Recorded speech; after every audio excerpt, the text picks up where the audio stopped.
कश्मीर पर मेरी कौम ने कहा है कि हम हक के खुद इरादियत के बगैर और किसी फैसले को कबूल करने के लिए किसी सूरत में तैयार नहीं है, क्योंकि हक के खुद इरादियत पर हम डटे हुए हैं। हमारा फर्ज है उनका साथ देना। अक़वाम मुत्तहिदा के मंशूर के मुताबिक तमाम इंसानों का फर्ज है हुर्रियत की उस जिद्दोजहद में कश्मीरियों का साथ देना।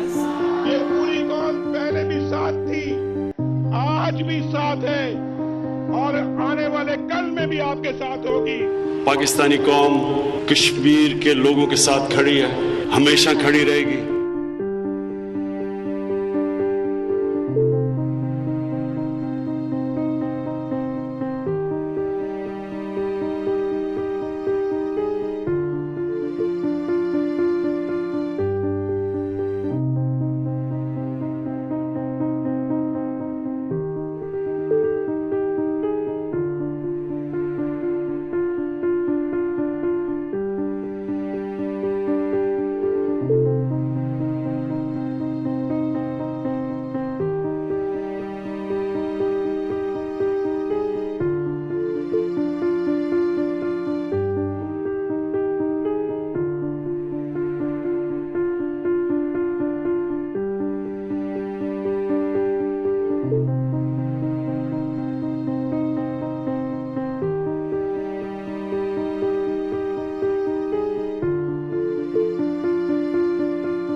इस्लाम की निस्बत से ही, इस्लाम के ताल्लुक से ही, इस्लाम की मोहब्बत से ही हम पाकिस्तानी हैं।